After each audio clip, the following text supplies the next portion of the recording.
If you've ever had a crazy ex or know someone who has, I want to hear about it down in the comments, because apparently the exes in today's stories will make yours look like a saint. And that takes a lot, okay? Cheers.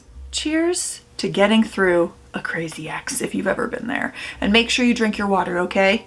It's good for you. Take a sip, at least one. And if you're having alcohol, it's two, because one of those is for me. Cheers, guys. This time, I'm almost at the end of the bottle. We love a hydrated queen, you know? I was going out with my ex for a few years, at which point we were living together. She was pretty bonkers. What a nice way to say crazy. Wanna know what I say? I say cuckoo bonkers. Like Lila, she goes, you know when she gets the zoomies and dogs go crazy? I'm like, Lila, you are cuckoo bonkers.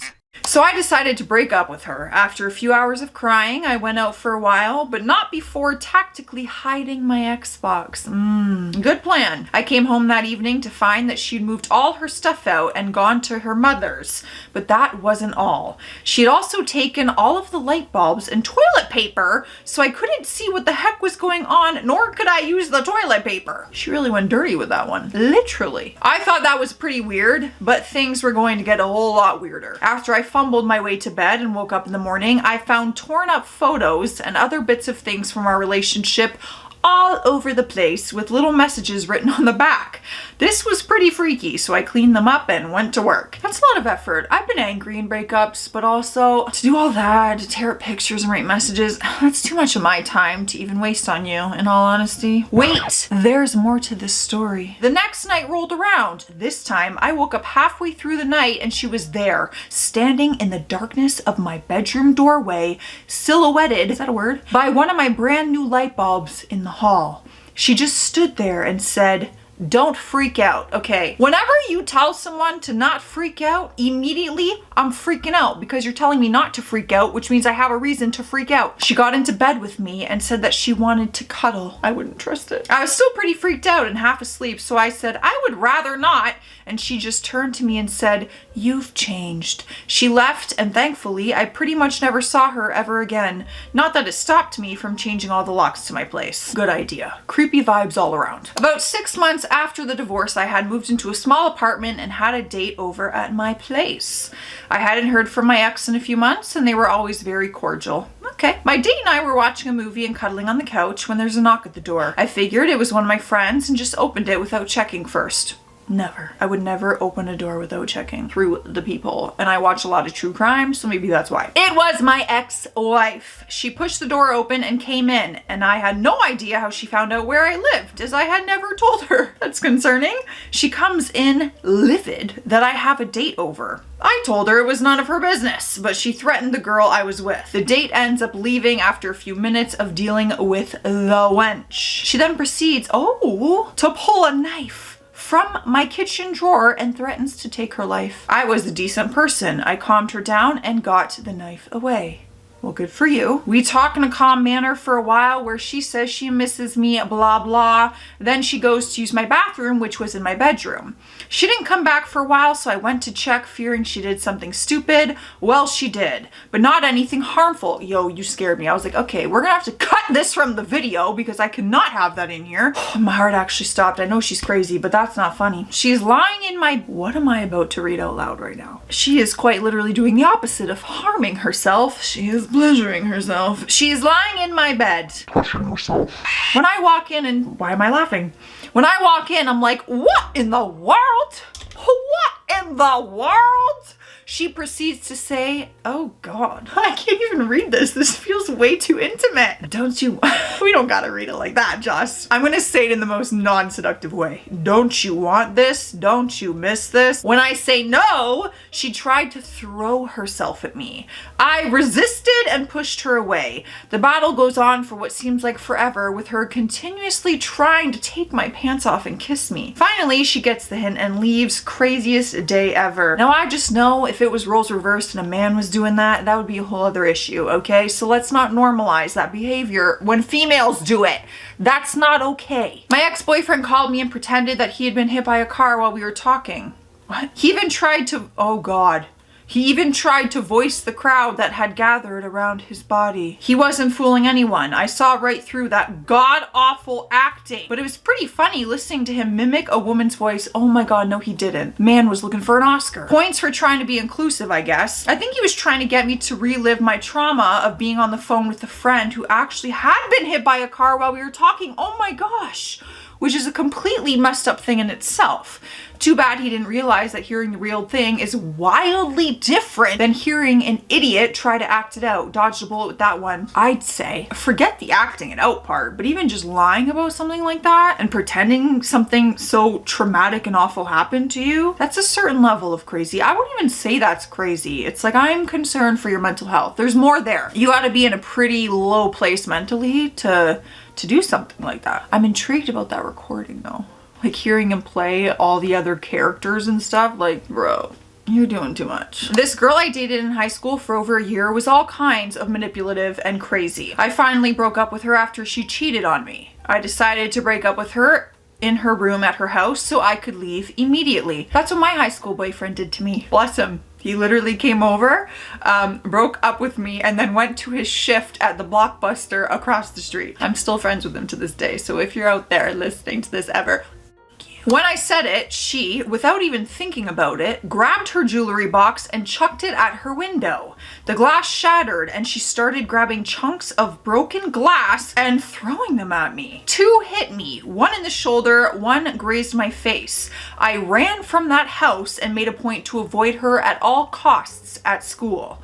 How is she gonna explain that to her parents? The broken window. After she found out that I had told people about the encounter, she went even crazier. She came to my house in the middle of the night with a friend who threw an entire barbecue through my bedroom window. What is her issue with windows? Needless to say, we got the cops involved. Probably for the best. She cheated on you. If anyone should be losing their damn mind, it should be you. My ex-boyfriend just absolutely lost it when I had enough and ended things. He took my dog when he went back. I'm already mad. He took my dog when he went back to work, told my parents I was suicidal, so he had to know where I was. And when I tried staying at either of my parents' places, my vehicle would get vandalized. He threatened to take me to the authorities because he had someone do something to his house and claimed it had to be me. Meanwhile, I was at the bar of the night in question. Oh my god, he's trying to set you up for a crime! He blackmailed me for my dog, threatening that he would have one of his friends off her— oh my god, this isn't funny. Or that he was going to release her in traffic, and if she got hit, it would be my fault. He's a sociopath. He is psychotic. But it got even more insane. My work had to create a plan where the building would go on lockdown should he show up, as he was threatening them too. The final straw was when my brother left his phone out and my ex was calling it non-stop. I picked up and lost it. I found a place to rent and told nobody where it was, not even family. Okay, this isn't even funny. You know, like this story just like went from 0 to 100. This is what you see in true crime documentaries. This is a very serious matter. This is really scary. I hope you're okay. I once was in a pretty nasty relationship. When we broke up, we'd both gotten this temp job that was scheduled way in advance. Soon it was time for me to start my first day. I gird my loins. I have no idea what girding your loins means.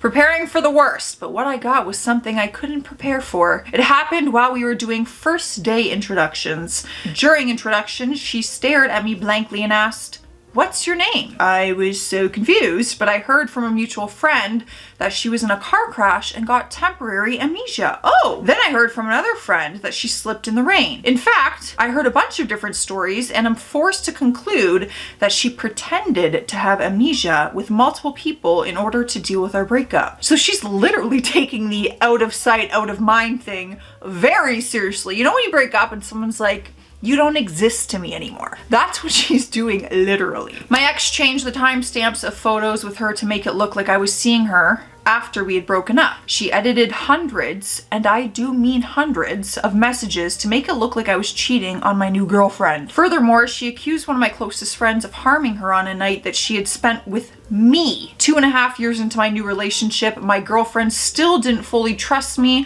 because of my ex's nonsense. I'm just trying to imagine like starting over, you're in a new relationship and you're dealing with nonsense like that from your ex, like someone who's not even in your life anymore. I couldn't. My patience and my anger could never. 2 years after I broke up with my ex-girlfriend and cut contact, I moved to another country and found a new girlfriend. Good for you. Sometimes you just gotta move to a new country. My ex proceeded to send her an email every single day for a year. Saying what? Then she tried telling my girlfriend that I tried to cheat on her while I was home for Christmas.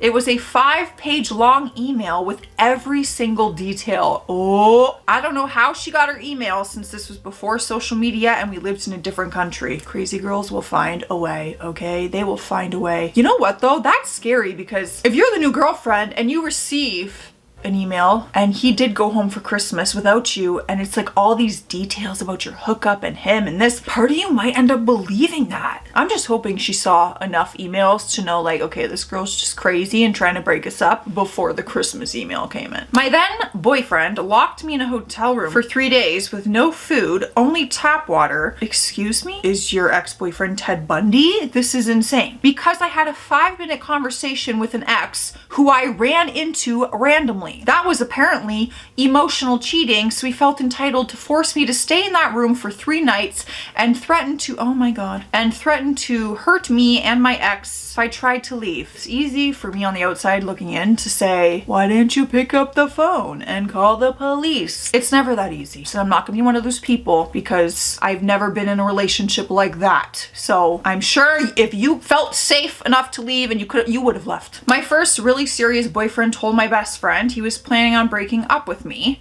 and then was shocked when she told me beforehand. Well, duh. He then asked me to meet him at a coffee shop where we first met at 10 at night. When we got there, I said, you can't break up with me. I'm breaking up with you first. His reaction shocked me. Instead of being sad, he just said, okay. And that ticked me off. So I took off my, girl, you're the crazy ass. So I took off my shoes and took off running barefoot down the empty main street of my town. So I expect that I'm his crazy ex story. I love that we're hearing from the crazy ex. He told me later when we were no longer idiots in high school that he thought I was preparing to smack him across the face with my sandal. Yeah, you can't run as fast in sandals. And half the time, those sandals get caught and then you stub your toe and that is the worst. All right, the crazy girl had a plan. She wanted to fast track her way down that street and those sandals would have held her back. Wow, that one was just so innocent and great. All right, y'all, let me know those crazy ex stories, okay? I'm out of here though. Stay classy out there, stay sassy, and stay safe with those crazy exes.